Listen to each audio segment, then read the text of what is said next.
Monster Hunter, qu'est-ce que c'est? Brièvement, moi réveillé, moi chasser gros monstres avec chat. Plus sérieusement, Monster Hunter développé et édité par Capcom, c'est une franchise comptabilisant beaucoup de jeux, beaucoup. Et si vous n'avez jamais touché à ce chef-d'œuvre, je vais brièvement vous expliquer le jeu, enfin les jeux plutôt du coup. Monster Hunter, littéralement dans le titre, monstre, chasseur. Et c'est bien évidemment un jeu où tu vas regarder des chats faire la cuisine pour toi. Non, je plaisante pas. Regardez-moi ça. Perso, souvent on joue à ce jeu et en prenant un repas avant le quête, j'ai souvent eu envie de grailler l'écran là, prendre l'écran comme ça. Smash, premier du nom, est paru en 2004. Et il introduit un nouveau genre de jeu axé sur la coopération en ligne et la chasse aux monstres. Le jeu a connu un succès modéré au Japon, mais a eu du mal à s'imposer en dehors de ce marché. Puis avec un bond de 14 ans, 2018 sort le magnifique Monster Hunter World. Considéré comme un tournant majeur pour la série, ce titre a fait entrer Monster Hunter dans le mainstream avec des graphismes époustouflants, un monde ouvert et un gameplay accessible. Il est devenu le jeu le plus vendu de Capcom, avec plus de 16 millions de copies vendues. Perso, j'ai découvert la franchise avec le 3 Ultimate sur Wii U et j'ai été surtout traumatisé par la quête de ce chien de Peko. Parce que imagine que t'es tranquillement en train de chasser un gros oiseau. Là t'es en early game, hein, tu viens de commencer le jeu et tout. Et là ce gros connard, il invoque le putain de gros concombre.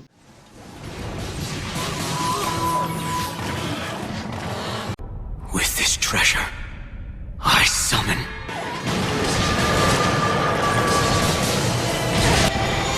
Ah!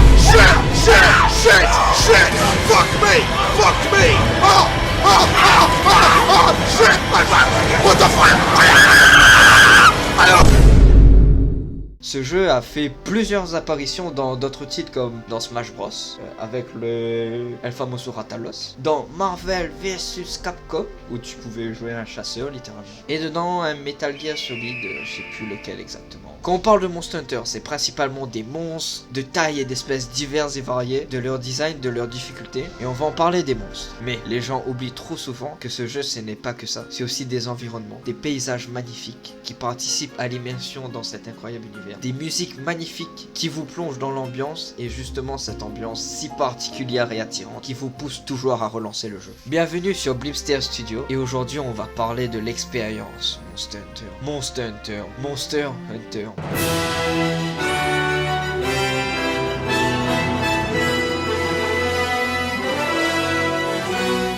Bon, une des premières choses que tu vois en lançant le jeu, à part les cinématiques, ce sont les champignons. Hein? Ouais, les champignons. Là, tu fais ta première quête.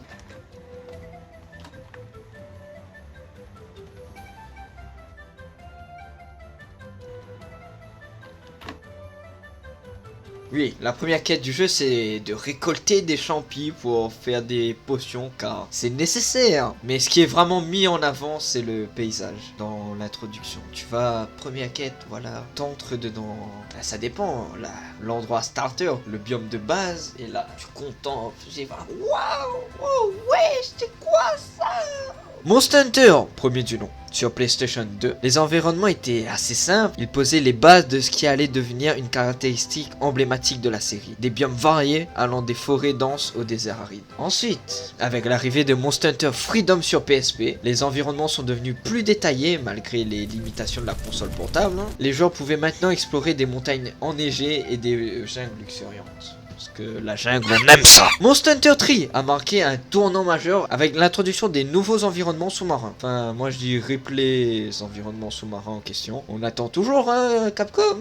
On attend. Monster Hunter, ouais, c'est la secte, mais on attend. Les graphismes ont reçu un énorme coup de pouce grâce à la puissance de la Wii. C'est terrible de dire ça aujourd'hui, la puissance de la Wii. Offrant des paysages plus vivants et interactifs. Ensuite, Monster Hunter 4 Ultimate a poussé les limites de la Nintendo 3DS avec des environnements encore plus complexes et variés. Les nouvelles mécaniques de gameplay ont permis une exploration plus dynamique. Insectoglaire, tout ça, tu connais. C'était la puissance. Monster Hunter World Iceborne. Monster Hunter World a véritablement révolutionné les environnements de la série, avec des mondes ouverts sans changement entre les zones. Là, frérot, tu pourras pas te faire enchaîner et changer de zone en mode oh yo, what the hell? Les joueurs peuvent explorer des biomes vastes et interconnectés, des forêts anciennes, plateaux de corail, et le petit dernier, Monster Hunter Rise a introduit de nouvelles mécaniques comme le... Ah, comment il s'appelle cette merde là? Le gros insecte bleu là, le Wirebug, je sais plus. Attends. L'autre mon 4 là. Puis en même temps, une exploration verticale inédite. Les environnements, bien que limités par la puissance de la Nintendo Switch, même si le portage PC, je trouve pas ça non plus magnifique de ouf, sont toujours riches en détails et en diversité. Des ruines antiques au volcan actif. Personnellement, mon coup de cœur, ça a été le plateau de corail dans Monster Hunter World. Mais juste, regardez-moi ça! En plus, là-bas, on retrouve le Goat, le Chad ultime, le Tiziaku. Ce gars, pendant que tu chasses un monstre, imagine, Odogaron, allez, bam. Il peut juste être à côté en train de se taper son meilleur dîner. Et si tu le fais chier, il va flash tout le monde dans la zone en mode une game de Modern Warfare 2. Et juste se barrer au KLM. Frère, c'est mon idole, j'aimerais être comme lui. Il s'en bat les couilles de ton avis. Il vient, il te flash, il s'en va. C'est tout, il cherche pas la merde. Les environnements dans Monster Hunter ne sont pas de simples décors, mais quelque chose qui donne vraiment un cachet spécial au jeu. Un simple exemple dans la forêt ancienne de Monster Hunter World, la végétation, les sons ambiants, tout est tellement bien fait, l'immersion est complète. C'est comme si on était vraiment dans la jungle en train de chasser. Mais ce qui participe aussi énormément à l'immersion dans ce jeu, c'est la musique.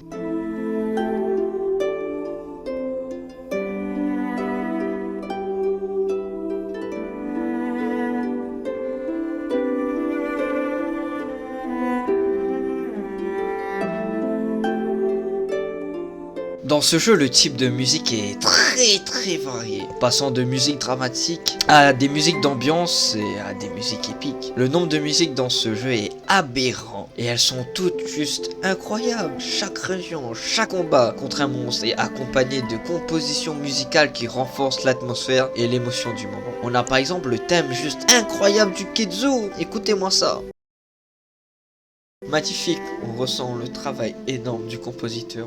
Bon, lui c'est l'exception, il a une explication à son absence de thème. Mais flemme de la donner. Ah, la musique du Neo Gigante. Elle commence avec des percussions lourdes et le tempo rapide, ça crée immédiatement une sensation de danger, l'agressivité de ce monstre. La musique inclut des motifs récurrents qui représentent la force et la férocité du Neo Gigante. Les rythmes rapides et les accords dissonants peuvent symboliser le chaos et la destruction qu'il apporte partout où il va. Au fur et à mesure que le combat progresse et que le Neo Gigante devient plus enragé, la musique s'intensifie. Les percussions deviennent plus frénétiques, les cordes plus urgentes et les cuivres plus dominants, racontant l'histoire d'un combat de plus en plus désespéré. Vers la fin du combat, la musique peut atteindre un point culminant avec des orchestrations plus dramatiques, indiquant que le monstre est sur le point de tomber ou de lancer ses dernières attaques désespérées. Une fois Neo Gigante vaincu, la musique se dissipe lentement, offrant un sentiment de soulagement et de triomphe au joueur. Et des analyses de musique comme celle-là, on peut tellement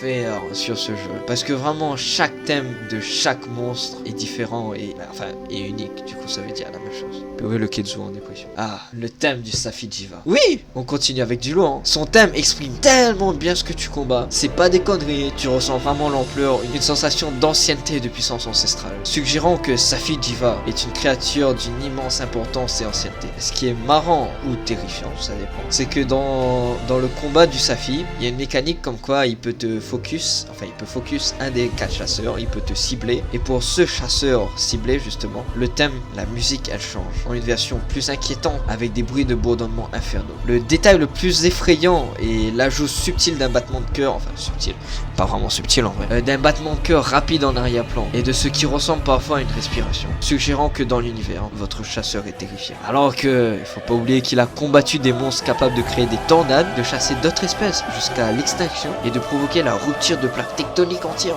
Seulement ça. La bande son aide à caractériser Safi'jiiva, non seulement comme un adversaire redoutable, mais comme une entité presque divine, avec une histoire et une présence qui transcendent le simple rôle de monstre à combattre. La musique du Safi'jiiva dans Monster Hunter World, particulièrement le thème de Red Dragon, est une composition magistrale qui enrichit considérablement l'expérience de jeu. Elle raconte l'histoire du Safi'jiiva, une créature ancienne et majestueuse, tout en amplifiant les émotions du genre à travers chaque phase du combat. En écoutant cette musique, on ressent pleinement la grandeur et la menace du Safi, rendant chaque affrontement mémorable et épique.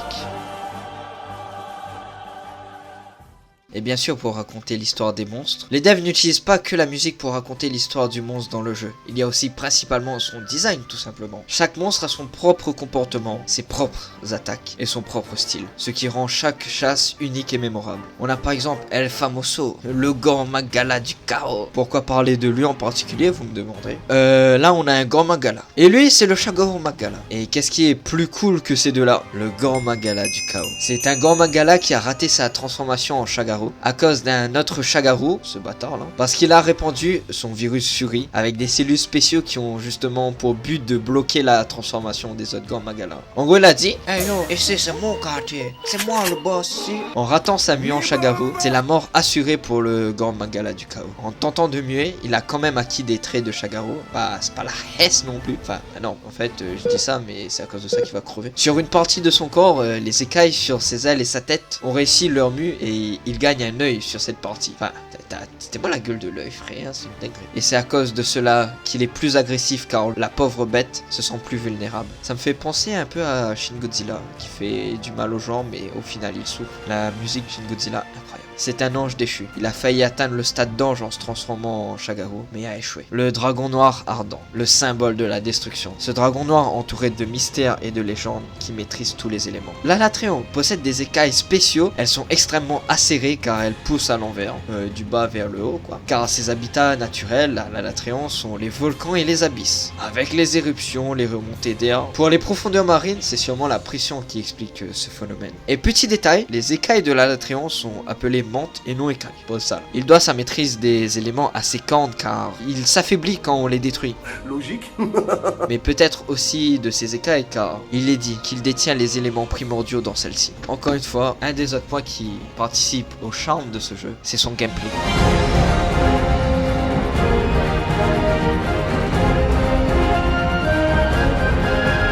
Le gameplay de Monster Hunter, c'est une pépite. Oh le poulet!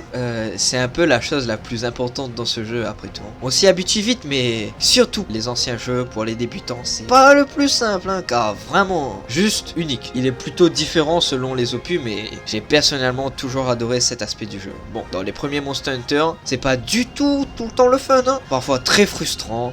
La caméra, la hitbox, abuser des monstres, c'est vraiment un gameplay punitif pour l'instant. On retrouve la formule simple de entrer dans la zone, buter les monstres, collecter des objets, fabriquer des bails. Ah bon, bonne chance pour fabriquer des bails dans les premiers. Et répéter. Voilà quoi, c'est ça Monster Hunter. Et avec cette simple formule, ils ont réussi à faire quelque chose de vraiment brillant. Dans ce jeu, tu n'es qu'un autre animal. Tu récoltes, pêches, chasses de gros herbivores pour te nourrir. Et juste te fais défoncer par n'importe quoi. Vraiment n'importe quoi. Un putain de sanglier. Un putain de singe. Un moustique bizarre qui fait des bails chelous. À la base, il était prévu pour être une série de jeux de fantasy style Donjons et Dragons. D'ailleurs, quand je l'ai appris, j'étais choc-barre de baiser. On était censé avoir de la magie. Mais les développeurs ont une idée. Et une bonne idée qu'ils ont bien travaillé car aujourd'hui, c'est le Monster Hunter que l'on connaît. Et au niveau gameplay, frère, la magie là. Essaye d'imaginer Monster Hunter avec de la magie. Ouais, non. Puis bien plus tard, on a eu la possibilité de monter sur les monstres pour au début les faire des dégâts. Aujourd'hui, juste les contrôler. Tu peux te balader dans la map avec le mob tranquille, au KLM. Avec 14 types d'armes différents, tu joues au jeu comme tu l'entends. La grosse épée pour faire grosse attaque qui fait gros dégâts avec gros hitbox. Bon, l'épée bouclier, parce que pourquoi pas. Non, en ça, l'épée bouclier, ça va, c'est bien. Un bâton qui tire un insecte. Un katana pour les bandeurs de katana. Et des doubles lames avec un gameplay rapide, incroyable. On a une hache qui se transforme en grosse épée. Et on a aussi une épée qui se transforme en hache. On a aussi des fusils. Ok, c'est bon, j'en ai pas. Voilà, on a des fusils, c'est tout. Un big marteau parce que pourquoi pas, c'est cool de taper tête des monstres avec un gros marteau. Je pense que tu vois, le big marteau c'est le meilleur pote du joueur grosse épée, tu vois. Parce que, enfin je sais pas, je ressens ça comme ça avec mon pote quand il joue marteau. Moi je joue grosse épée, c'est taper gros dégâts, mais c'est taper gros dégâts tête et tourdir. Dans ce jeu il y a un système d'éléments et d'affliction que ce soit pour le chasseur ou le monstre. Eau, glace, feu, foudre, poison, explosion, tout ça. Perso je joue explosion. Je ne suis pas arabe. Dans Dans chaque nouveau jeu Monster Hunter, le gameplay des armes change. Dans World, un grappin, et oh mon dieu, le grappin c'est tellement une dinguerie. Dans Rise, on a eu le Philoptère, un insecte bleu que tu sors de ton pour faire Spider-Man. Je suis Spider-Man, fils de pute. Et oui, la difficulté est vraiment présente dans la série, plus dans les anciens opus que les récents. Je me suis fait traumatiser par ce bâtard, le Ratalos Dread King, sur MH Génération Ultimate. Leave me alone. Mon frère, lui, c'est plutôt le gros singe là dans Freedom, le Rajang. Il a d'ailleurs arrêté le jeu à cause de lui. Et vraiment, comparer le Rajang avant à maintenant, c'est pas du tout.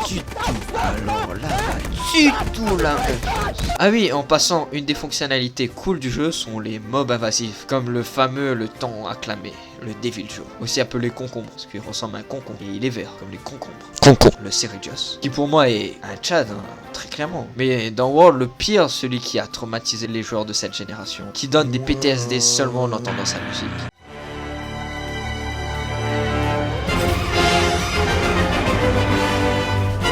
La Baselgeuse, qui peut juste débarquer dans ta quête et là, j'ai été investi dans une grande mission. Avec un gameplay pareil et des bons clats. Attends, je suis parti sur un autre chapitre, my bad Tetsuo. La communauté Monster Hunter en ligne est l'une des plus accueillantes et passionnées que vous puissiez trouver. Des forums comme Reddit, accueillant, je sais pas.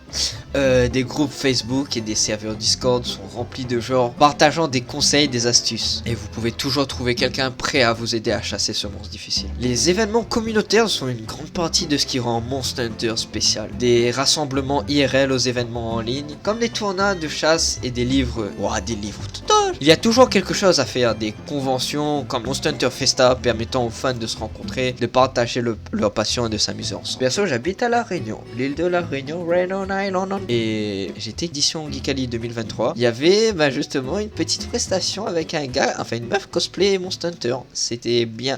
Monster Hunter, ce n'est pas seulement un jeu, c'est un voyage. Et j'invite tout le monde à s'essayer à cette licence légendaire. C'est un jeu tellement chaleureux, tellement accueillant. Vraiment, à tout moment, je pourrais retourner sur n'importe quel jeu de cette licence. Pour moi, c'est vraiment un jeu intemporel, malgré parfois les graphismes qui ont mal vieilli pour certains. J'espère que vous avez apprécié la vidéo. Avec l'arrivée du prochain jeu, Monster Hunter Wild, ce ne sera pas notre dernière vidéo sur cette licence. Je me suis réservé de parler et même de mettre une certaine musique. La musique de Monster Hunter. J'en ai des frissons juste en parlant. En écrivant le script, j'en avais. Évoque l'aventure, la peur, l'effroi. Cette musique, c'est la musique du chasseur, car, je cite, chaque monstre a son propre thème, intimidant, saisissant et féroce. Mais parfois, quand le vent est bon et le Dragonator est prêt, ils entendent le vôtre à la place.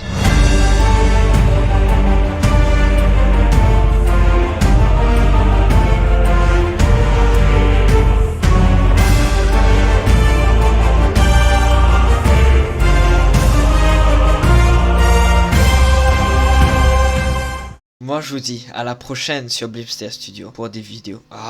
Ouais non, fais bourrer.